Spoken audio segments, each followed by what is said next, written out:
بسم اللہ الرحمن الرحیم سورۃ الفاتحۃ مکیۃ سبع آیات بالبسملۃ ان کانت منها والسابعۃ صراط الذین الی آخرہ۔ فرماتے ہیں سورہ فاتحہ یہ مکی آیت ہے، اس میں 7 آیات ہیں۔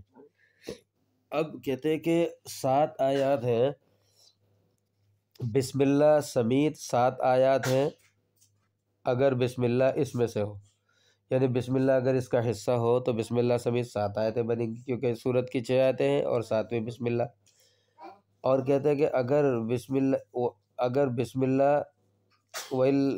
اللہ اس میں سے نہ ہو، یعنی اور 7ویں آیت وگرنہ 7ویں آیت صراط الذین انعمت علیہم سے آخر تک ہوگی، وَإِن لَّمْ تَكُن مِّنْهَا، اگر یعنی 7ویں آیت، یہ پہلے قول کے مطابق بتاتا ہے کہ 7ویں آیت صراط الذین سے لے کر آخر تک ہوگی اگر بسم اللہ کو سورہ فاتحہ کا حصہ شمار کیا جائے۔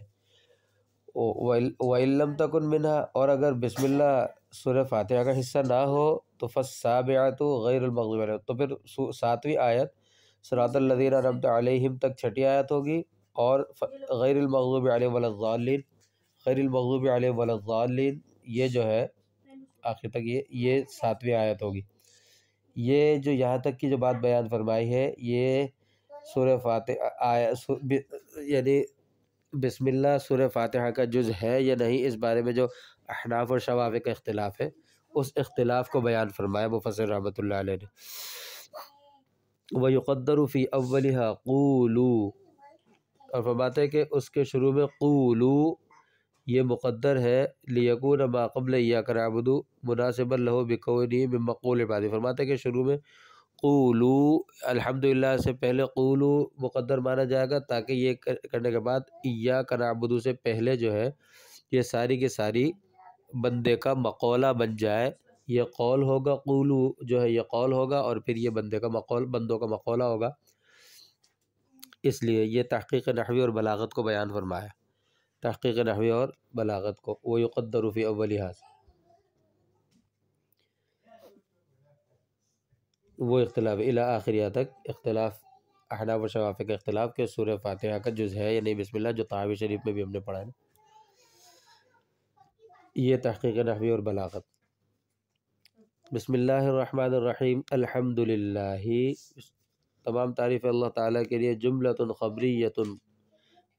خبریۃ نکال کر ترکیب نحوی کو بیان فرمایا کہ یہ جملہ خبریہ ہے۔ الحمدللہ، الحمد مبتدا، للہ لام حرف جر، لفظ اللہ مجرور، جار مجرور مل کر متعلق ہوئے ثابت کے یا خاص کے، اور پھر ضمیر اس کا فاعل، اور وہ فعل اپنے فاعل اور متعلق سے مل کر جملہ فعلیہ خبریہ ہو کر خبر، پھر یہ مبتدا خبر کا جملہ اسمیہ خبریہ ہوا، تو اس لیے جملہ خبریہ ہے۔ یہ ترکیب نحوی کو بیان فرمایا۔ قصد بها الثناء علی اللہ بمضمونها، کہ اس کے مضمون سے اللہ تبارک و تعالیٰ کی تعریف کا ارادہ کیا گیا ہے، قصد کیا گیا ہے، یہ تکمیل کو بیان فرمایا۔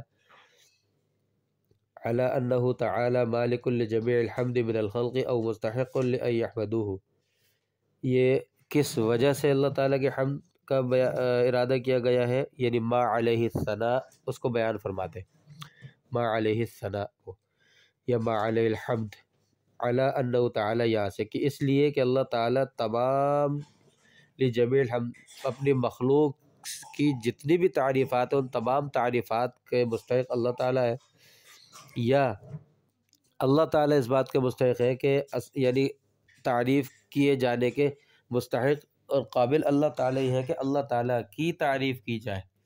اب مخلوق کی تمام تعریفات 2 طرح سے ہوتی ہے، ایک تو تعریف ہوتی ہے بلا واسطہ، جیسے براہ راست اللہ تعالیٰ کی تعریف، اور ایک ہوتی ہے بالواسطہ، یعنی اللہ تعالیٰ کی جتنی بنائی ہوئی چیزیں ہیں جس کی بھی تعریف کی جائے گی وہ اصل میں اللہ تعالیٰ کی تعریف ہوگی۔ کیوں کہ اصول یہ ہے، قاعدہ یہ ہے، اور معروف جو چیز ہے وہ یہی ہے کہ مصنوع کی تعریف حقیقت میں صانع کی تعریف ہوتی ہے، یعنی بنی ہوئی کسی چیز کی تعریف اس چیز کی ذات کی نہیں، اس کے بنانے والے کی تعریف ہوتی ہے۔ اگر کوئی خوبصورت سی کتاب دیکھتے ہیں، اس کی لکھائی یا کوئی چیز اچھی لگتی ہے تو کہتے ہیں یہ کتاب خوبصورت ہے، مطلب کیسے خوبصورت ہے، اس کو بنانے والے نے خوبصورت بنایا نا، تو اس وجہ سے تمام تعریفات گسکی ہوئی گویا کہ بلا واسطہ تو اللہ تعالیٰ کی، بلا واسطہ بھی سب اللہ تعالیٰ کی ہوتی.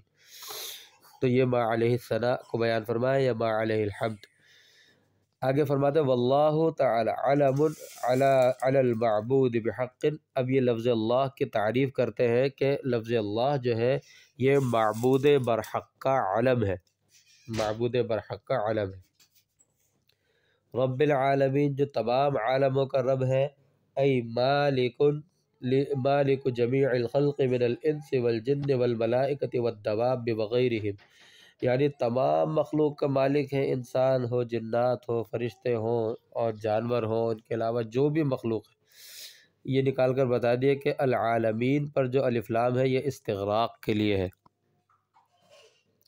سب داخل ہے اس میں، ساری مخلوق. وَكُلٌّ مِّنْهُمْ يُطْلَقُ عَلَيْهِ عَالَمٌ. اب یہاں پر عالمین صیغہ جمع کا صیغہ جو لائے ہیں اس کی وجہ بیان فرماتے ہیں. وَكُلٌّ مِّنْهُمْ یعنی وجہ اطلاق الجمع علی العالم، یعنی عالم جمع کا صیغہ لائے ہیں نا عالمین، اس کی وجہ بیان فرماتے ہیں.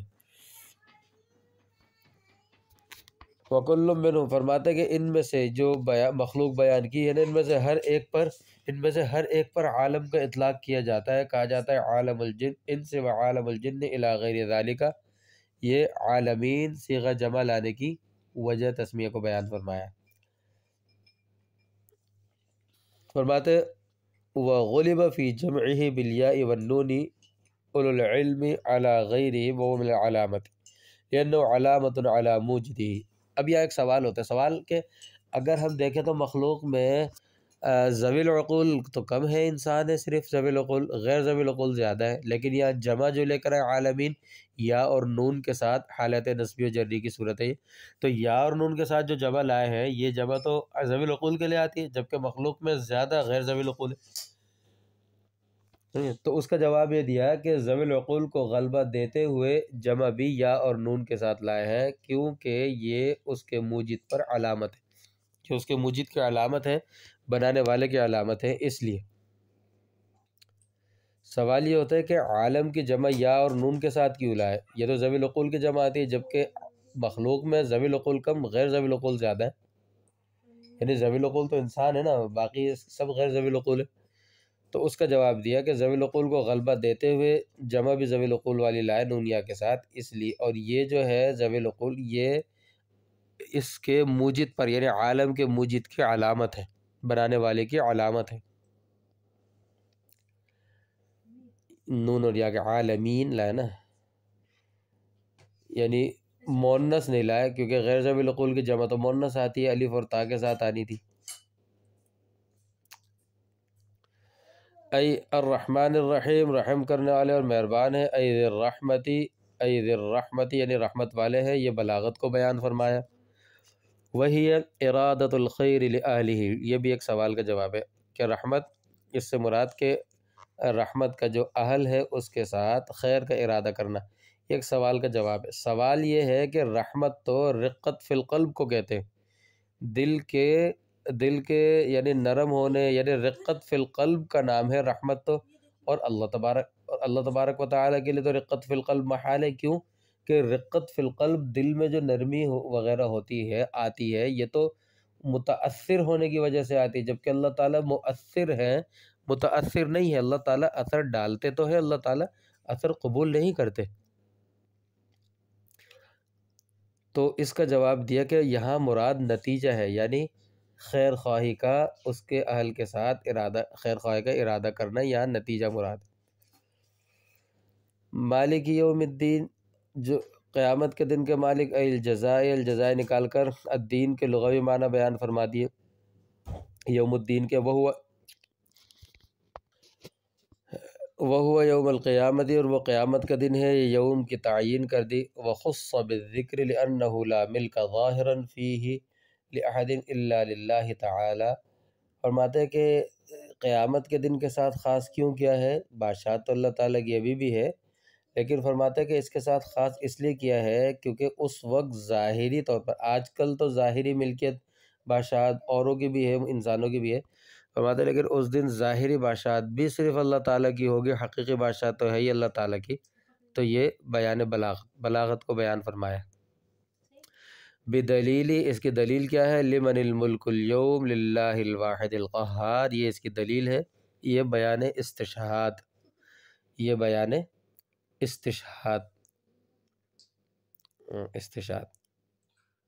ومن قرأ مالک ومعناہ مالک الامر کلی، یہ ملک یوم الدین والی جو ہے مد نظر رکھتے ہوئے قرأت کو یہ بات بیان فرمائی ہے۔ فرماتے ہیں اور جنہوں نے مالک پڑھا ہے فمعناہ، یہ قرأت کو بیان فرما دیا ومن قرأ مالک، اور ساتھ میں پھر اس کے معنی بھی بیان فرماتے۔ فمعناہ مالک الامر کلی فی یوم القیامت کے، یعنی قیامت کے دن ہر کام کے مالک اللہ تعالیٰ ہی ہوں گے۔ او ہوا موصوف بذالک، یا پھر یہ اس کا موصوف اللہ تعالیٰ اس کے ساتھ موصوف ہوں گے، ملک بادشاہت کے ساتھ، دائماً ہمیشہ ہمیشہ موصوف ہے، کغافر الذنب، جیسا کہ غافر الذنب۔ اب غافر الذنب یہ صفت اللہ تعالیٰ کی گناہوں کی مغفرت فرمانے والے صفت اللہ تعالیٰ کے ساتھ ہمیشہ سے اور ہمیشہ ہے، اسی طرح مالک والی صفت بھی اللہ تعالیٰ کے ساتھ ہمیشہ سے ہے اور ہمیشہ ہی۔ فصح وقوعہ صفت لمعرفت، لہذا مالک کا معرفہ کے صفت واقع ہونا یہ درست ہے۔ اصل میں یہ ایک سوال کا جواب ہے۔ سوال یہ ہوتا ہے کہ یوم الدین اس میں ہے اشکال، کہ اشکال یہ ہے کہ مالک یہ اس میں فاعل کا صیغہ ہے، اور اس میں فاعل کی جو اضافت ہے وہ اضافت لفظیہ ہے، لفظیہ ہوتی ہے۔ مالک سوال جو ہے یوم الدین کے اندر سوال ہے، مالک یوم الدین میں سوال ہے، اشکال ہے، وہ یہ کہ مالک جو ہے یہ اس میں فاعل کا صیغہ ہے، اور اس میں فاعل کی اضافت یہ اضافت لفظیہ ہوتی ہے، اور اضافت لفظیہ مفید تعریف نہیں ہوتی، اس سے تعریف کا فائدہ حاصل نہیں ہوتا، یعنی معرفت کا فائدہ اس سے حاصل نہیں ہوتا، تو اضافت لفظیہ مفید تعریف نہیں ہوتی، لہذا اس کا اللہ تبارک و تعالی کی صفت بننا درست نہیں، اس لیے کہ اللہ، لفظ اللہ معرفہ ہے، اور مالک یوم الدین یہ نکرہ ہے، اور نکرہ معرفہ کی صفت واقع نہیں ہوتا۔ لفظ اللہ تو معرفہ ہے، مالک یوم الدین نکرہ ہے، کہ مالک کی جو اضافت یوم الدین کی طرف ہے، یہ مالک اس میں فاعل کا صیغہ ہے، اور اس کی اضافت لفظی ہے، اور لفظی اضافت مفید تعریف نہیں ہوتی، وہ نکرہ ہوتی، مالک کو فائدہ نہیں دیتی وہ۔ تو اس کا جواب یہ دیا ہے یہاں پر مفسر رحمۃ اللہ علیہ نے، کہ جواب کا خلاصہ یہ ہے کہ اصل میں یہ اس میں فاعل کا صیغہ، اس میں فاعل سے جب حال یا استقبال کا ارادہ کیا جائے نا، یعنی اس میں فاعل کا صیغہ ذکر کر کے جب حال یا استقبال مراد لیا جائے تو اس صورت میں پھر یہ اضافت لفظی ہو جاتی ہے، ویسے تو اضافت لفظی نہیں ہے، تو اس صورت میں نہیں، اگر حال یا استقبال کا ارادہ کیا جائے تو پھر اضافت لفظ جو ہے وہ یہ اضافت لفظیہ ہوتی ہے، اور اگر ماضی یا دوام و استمرار، اور اگر ماضی یا دوام و استمرار کا ارادہ کیا جائے اس میں فاعل کے صیغے سے، تو اس صورت میں یہ اضافت پھر حقیقیہ ہوتی ہے۔ اگر اس میں فاعل کا اگر اس میں فاعل کے صیغے سے حال یا استقبال کا ارادہ کیا جائے تو اضافت لفظیہ ہے، لیکن اگر اس سے ماضی یا دوام اور استمرار کا ارادہ کیا جائے اس میں فاعل کے صیغے سے، تو پھر اس صورت میں اس کی اضافت لفظیہ نہیں حقیقیہ ہوتی ہے، اور اضافت حقیقیہ مفید تعریف ہوتی ہے۔ جب اضافت حقیقیہ مفید تعریف ہوتی ہے، تعریف کا فائدہ دے رہی ہے، تو لفظ اللہ معرفہ کی صفت بننا بھی درست ہوا، پھر لفظ اللہ جو کہ معرفہ ہے اس کی صفت بننا بھی کیا ہوا؟ درست ہوا، کیونکہ اللہ تعالیٰ کی تمام صفات میں استمرار اور دوام ہے، اب کوئی اشکال نہیں۔